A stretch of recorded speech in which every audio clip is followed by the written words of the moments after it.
आज चाहिँ हामी हाइड्रो पावर इन्जिनियरिङको 2015 फलमा आएको 2B क्वेशन गर्दैछौँ। यो क्वेशनमा चाहिँ हामीले डिस्चार्ज क्याल्कुलेट गर्न भनेको छ। क्वेशन रहेको छ if the number of flow channel equals to 3, number of equipotential drops equals to 15, head available equals to 27 and permeability coefficient equals to 4 × 10⁻⁻6 metre per second, calculate the discharge भनेर हामीलाई क्वेशनमा सोधेको छ।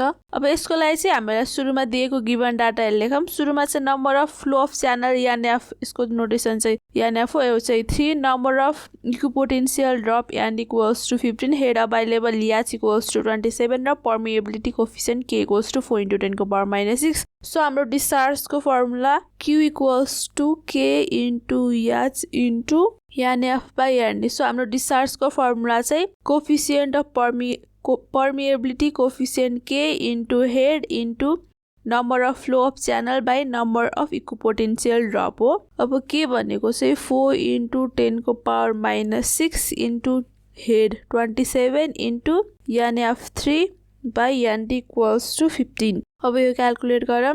4 × 10⁻⁻6 × 27 × 3/15। यो क्याल्कुलेट गर्दाखेरि चाहिँ 0.000040216। So यसलाई चाहिँ हामीहरू 21.6 × 10⁻⁻6 metre cube per second. So हामीले क्याल्कुलेट गरेर डिस्चार्ज चाहिँ 21.6 × 10⁻⁻6 मिटर क्युब पर सेकेन्ड निकालेको छौँ। सो आजलाई यति नै, थ्याङ्क यू। सो केही कन्फ्युजन भयो भने तल कमेन्ट गर्नु होला र हाम्रो च्यानललाई लाइक र सब्स्क्राइब गर्न नबिर्सिनु होला। Thank you.